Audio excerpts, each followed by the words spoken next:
Bom dia, agora oficialmente eu queria pedir para vocês confirmarem se o áudio está ok.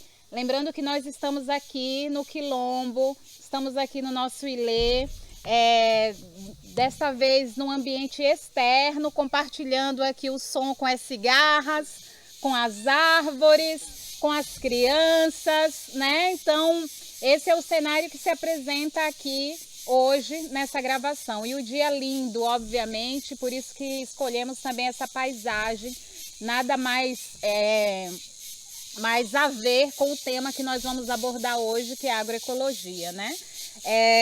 Então, antes de iniciar, né, propriamente dito, o tema, né, que nós estamos trabalhando, é importante falar de onde vem esse projeto, né? Esse projeto que se chama Resistência e Cura na Comunidade Rural Brasileira, tecendo solidariedade durante a pandemia, é um projeto construído por doutora Catuxa Bento e submetido à Universidade de Edimburgo, na Escócia. Um ótimo dia para todo mundo. André, muito obrigado. Eu que muito agradeço. Obrigado pela presença, por todo esse axé. É uma honra estar nesse espaço de fala. Ele é importantíssimo nesse momento que a gente está vivendo. E o que a gente vai conversar aqui hoje é um tema de importância fundamental já há décadas, vem sendo trabalhado no território brasileiro. E eu tenho certeza que essa reverberação nacionalmente e também internacionalmente ela tem um peso muito importante. Bom,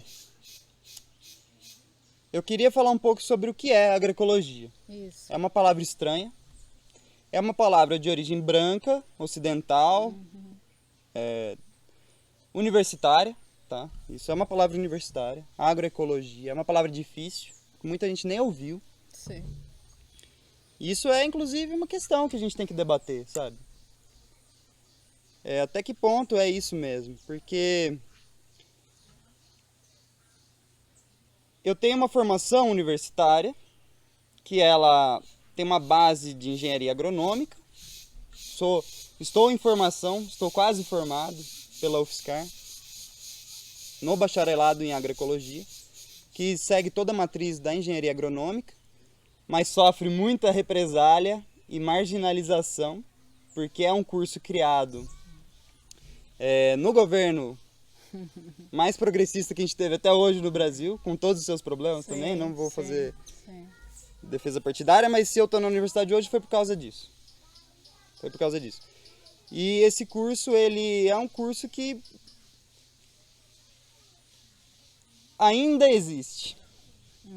Com muita luta, poderia ter mais luta, mas é um curso que ainda existe e que possibilitou muita gente que não seja filho de fazendeiro, latifundiário, entrar numa graduação em ciências agrárias, pública, federal. Então ele tem uma importância enorme, ele tem um projeto político-pedagógico lindo e não tem reconhecimento nos conselhos de engenharia. Eu estudei com indígenas do Brasil todo, e isso, mais do que professores, eu posso dizer com absoluta tranquilidade.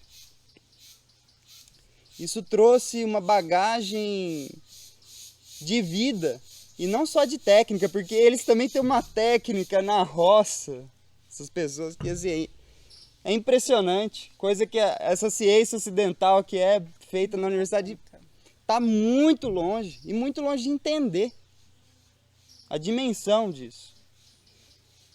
E aí que entra a questão das fake news. O agronegócio, os engenheiros agrônomos e principalmente as transnacionais, as grandes produtoras de veneno, elas sustentam esses discursos completamente anticamponês, antipopular, dizendo que elas vão alimentar o mundo. Essa é a maior falácia que eles falam. Eles vão alimentar o mundo gerando commodities que são exportadas. Quem tem carro hoje no Brasil? Ah, todo mundo tem carro. Todo mundo consome etanol. Gente, os censos do IBGE estão aí. Inclusão digital. Ah, todo mundo tem acesso à internet, a celular. Não é verdade. Não é verdade. Então isso é muito importante da gente ter ciência, né? As sementes crioulas é um trabalho que vem sendo desenvolvido aqui no Quilombo, que é um dos trabalhos mais nobres que eu enxergo nessa questão de mexer com a terra. As sementes crioulas são um legado, uma herança, uma riqueza genética consolidada ao longo de séculos, se não milênios. Sim. A gente tem histórias dentro da nossa comunidade de ancestrais que vieram de África que trouxeram sementes escondidas dentro do cabelo. Imagina a importância disso para os nossos ancestrais conseguirem e pensarem e viverem isso, essa prática, essa luta. Sim. Essas sementes nenhum laboratório vai criar da noite para o dia.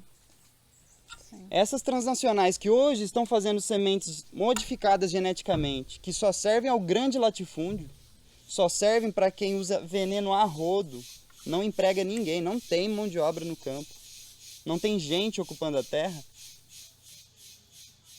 As grandes produtoras dessas sementes transgênicas, elas têm bancos de sementes crioulas. Polo Sul elas têm bancos e isso é sabido, é divulgado, e essas sementes crioulas elas são guardadas num custo de bilhões que acionistas do mundo todo financiam. Os investidores da bolsa estão financiando esses bancos de semente. São as mesmas sementes que a gente planta aqui hoje, que correm um risco, e já houve uma erosão genética, uma perda desse material irrecuperável. Irrecuperável. O nosso milho, que cresce bem no solo desse quilombo, que serve muito bem aos nossos usos, completamente adequado ao manejo que a gente dá para ele, a quantidade de chuva que cai aqui, como o sol age aqui, ele não vai mais existir. Ele não existe. E as sementes criadas por laboratórios, que são caríssimas, impossíveis de serem perpetuadas aqui. Eu não posso replantar essa semente. Essa semente híbrida até nasce, mas perde totalmente as características dela. Não funcionam, não produzem bem. São extremamente sensíveis à seca.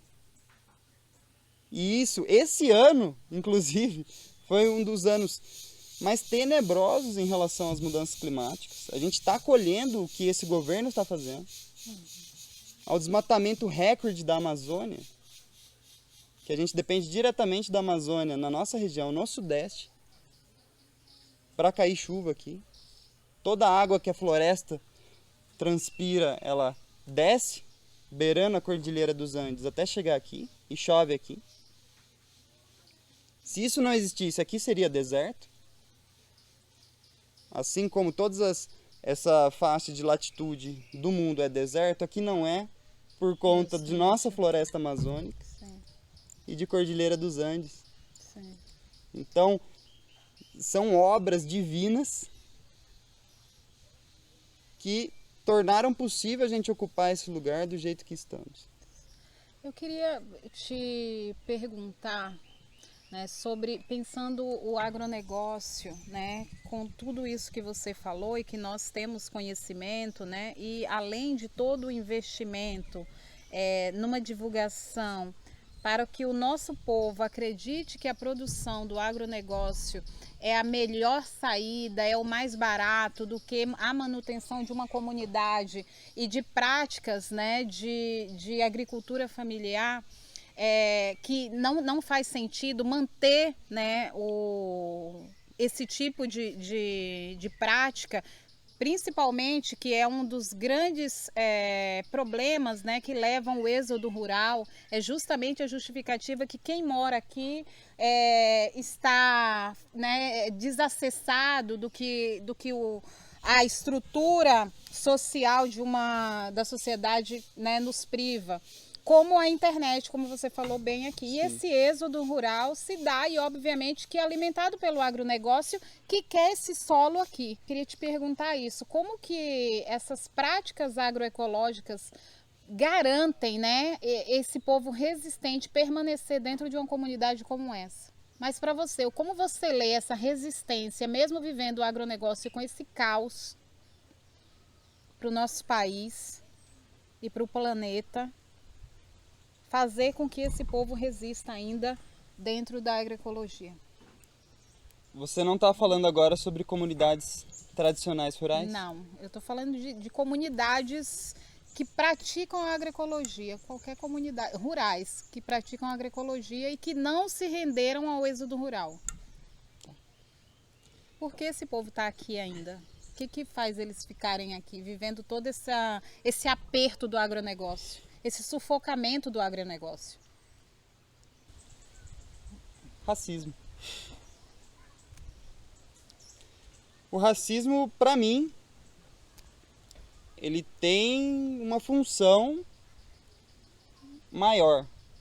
Ele tem um papel maior do que outras coisas, mas não deixo de reconhecer elas. E vou falar delas. Não tem como uma comunidade que mal fala português, que é lindamente selvagem, que não se rendeu à domesticação tão intensa que aconteceu no meio urbano e acontece todos os dias, que não se rendeu à industrialização, se converter para uma vida de quem nasceu em outra realidade e estar em papéis de igualdade com essa outra parcela da população. É impossível. É impossível. Nas mais diversas realidades que existem no meio rural, especificamente do meio rural brasileiro, que é extremamente diverso. Extremamente diverso. Sim. Cada realidade com as suas peculiaridades, mas não tem como. Não tem como. Sim. O pai deu uma aula sobre agroecologia para a juventude, né? E o pai me falou da diversidade rural, que eu não dava conta de entender, porque para mim o agricultor rural, ele é o campesinato como um único ali. E o pai falou: não, André, está dentro aqui a marisqueira, está dentro aqui o pescador, está dentro aqui o lenhador. E ele foi me dando ali, eu acho que umas 15 nomenclaturas que eu particularmente, não desconhecia. E essa diversidade, o rural indígena, né, que é o primeiro rural, que é quem está ali dentro daquela prática, ninguém conta pra gente. E é a principal vítima desde sempre, desde o início dessa colônia, né, desse processo de colonização da nossa terra. Quem começou a sofrer com esse processo são eles, os nossos, a nossa ancestralidade indígena, que está aqui sobrevivendo e tentando minimamente manter, a sua presença étnica dentro do nosso país. Então é extremamente diverso mesmo, é isso que você falou, né?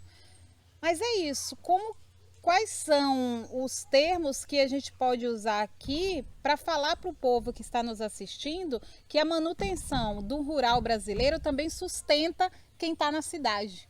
Quais são? O que é feito aqui e que vai para a cidade? E que não é o agronegócio, que não podemos esperar do agronegócio? Inclusive, já que nós estamos em um terreno de assentamento rural, o que esses territórios produzem para o mundo? Conta pra gente. Tem uma ilusão nesse movimento da agroecologia, principalmente esse movimento mais branco, mais institucional, que coloca uma valorização na agricultura e na pecuária orgânica como sendo agroecologia. Sim. Isso é agroecologia, mas não é. Isso não é agroecologia. Agroecologia é muito mais do que isso. E os serviços que são prestados por essas bravas comunidades rurais, inclusive a nossa, eles vão muito além da produção de alimentos, Sim. apesar de ser algo extremamente divulgado e realmente é importantíssimo. Sim. É famoso esse dado, Sim, 70% da comida que chega Nas no mesas. supermercado, nas nossas mesas, de todo mundo, vem da agricultura familiar, vem de pequenas propriedades. Sim. Eu não excluo isso, mas isso é muito mais dito do que o que eu vou falar. Bom, o quilombo aqui, ele tem uma atividade intensa. É muito axé sendo espalhado Sim. Sim. para o Brasil inteiro. Sim. E não só para o Brasil inteiro, mas para Edimburgo, Sim. para Inglaterra, para África, Sim, para sim. um monte de lugar, Sim. né? Mas a gente está inserido em rota turística Sim. do município. Existem diversas atividades, são inúmeras. Eu não vou nem lembrar de todas aqui para falar agora, mas isso é um A serviço prática da que permacultura, né? as formações, oficinas de Sim, capacitação no meio rural, a permacultura, a agroecologia, isso é o aprender fazendo, típico dessa comunidade, típico de matriz africana. Então, do nosso quilombo, eu posso falar com tranquilidade que os serviços que são oferecidos, eles vão muito além da produção agrícola. Que, inclusive, é um grande desafio para a gente. É um grande desafio que o nosso Sim. meio nos coloca. Sim. A produção de alimentos em Araras é muito difícil. Sim. Não há incentivo nenhum. Quando para o agronegócio são bilhões em subsídio, crédito rural, agrotóxico com isenção de imposto. Esse ano foram mais de 380 agrotóxicos liberados e com isenção de imposto. Então não tem como competir. Se a gente quer entrar no mercado, vender nossos produtos, gente, é muito difícil, é muita batalha, é muita estratégia, que não é fácil. Então o nosso turismo rural, a nossa educação rural, ela é importantíssima, que só o meio rural pode oferecer isso. Só o meio rural. E eu não posso descartar o papel dos quilombolas, das comunidades quilombolas, reconhecidas quilombolas, porque nós somos um aquilombamento, mas não somos reconhecidos como quilombolas por essa Constituição, pelo governo, Sim. né? Mas temos ainda comunidades no Brasil que conseguem esse reconhecimento por parte do governo e que desempenham um papel fundamental. Quilombo de Vaporunduva, Vale do Ribeira, aqui pertinho da gente. Importantíssimo. Em Ubatuba, tem quilombo. Sim. Tem um monte de quilombo. E eles têm uma organização muito parecida com as terras indígenas no Brasil. É muito comum roça de toco, coivara, Isso. que é a agricultura fundamental, a primeira agricultura realizada Sim. no Brasil, Sim. e eu ouso dizer que no mundo. Não Sim. pesquisei o suficiente para Sim, falar, mas sim. no Brasil eu tenho certeza. Sim. E ela é a agricultura mais ecológica que existe, mesmo gente querendo provar que não é. Sim. Eu já tem gente aí pela internet, inclusive, conseguindo tirar da boca de gente que se reconhece como indígena, falar que não é ecológico. O que acontece são as contradições que o sistema nos impõe. Sim. E o que é a coivara? Para quem está assistindo. A coivara ela é um sistema sofisticadíssimo, apesar de extremamente simples, que exige uma série de condições sociais para existir. Então você precisa de uma organização em mutirão, você precisa de uma comunidade rural fortalecida, que isso não é qualquer lugar que a gente consegue ter hoje em dia, para existir. É um sistema de produção de comida em floresta.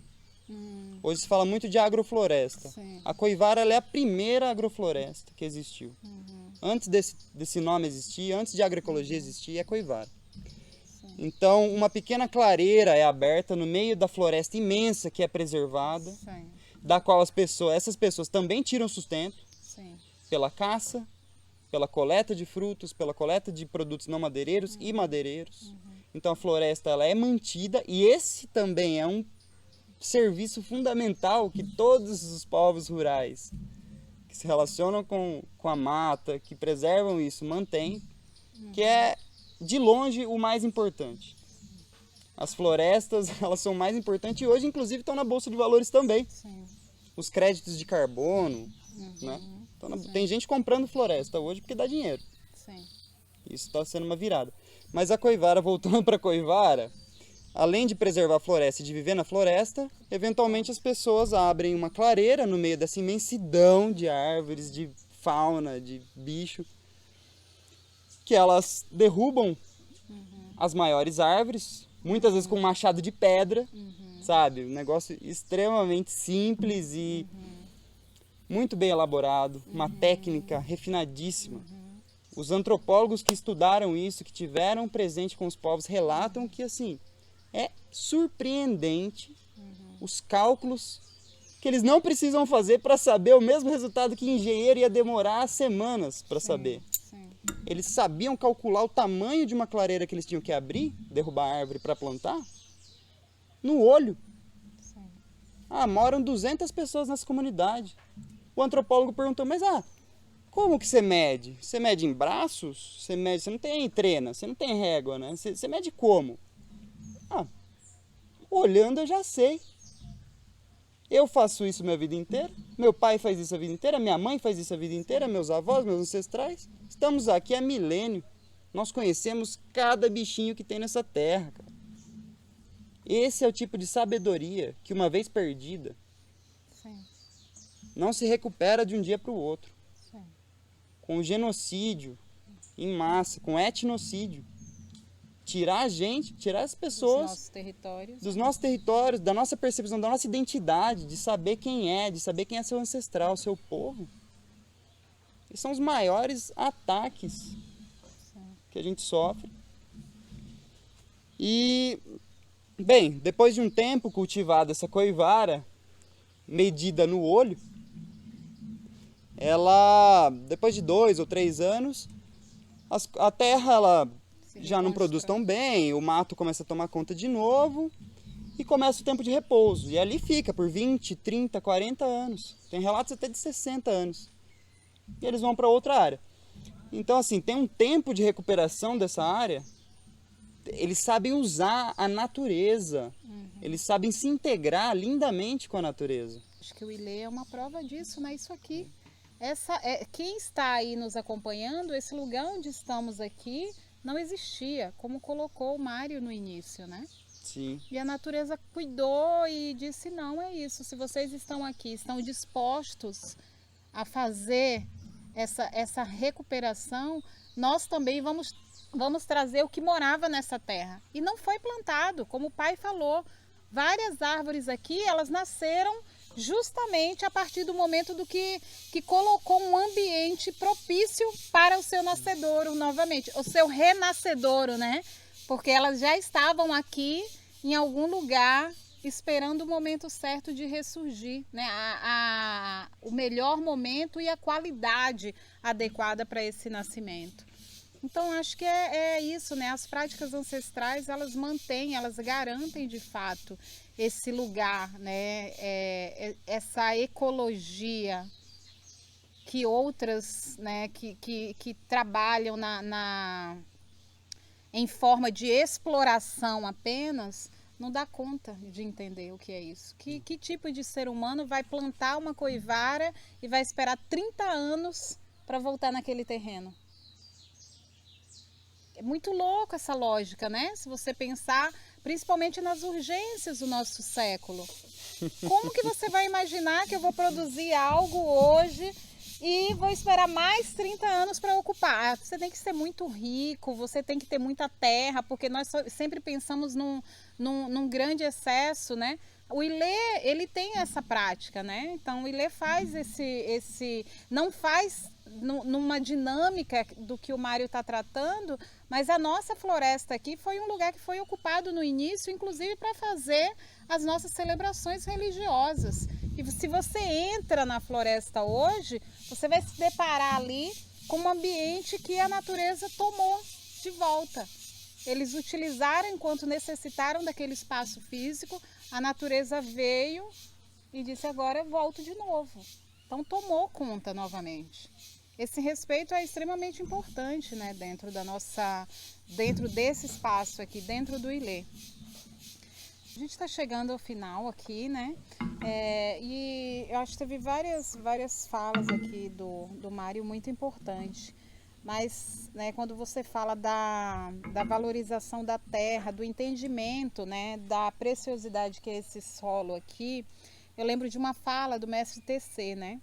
Uma vez eu sentada com ele e a gente divagando sobre essa ideia de como que se a gente não consegue vencer o agronegócio, como que a gente se aproxima se aproxima de forma mais fácil dos nossos e de produções que consigam ser colocadas para a comunidade, né, para o quilombo. E aí ele falou uma vez para mim, ele falou: primeiro você vai ter que convencer o povo de que terra é poder. Nunca esqueci isso tem uns 6 a 8 anos, assim, eu nem lembro. E nem sei se, eu acho que o mestre TC lembra, porque ele tem uma mente incrível.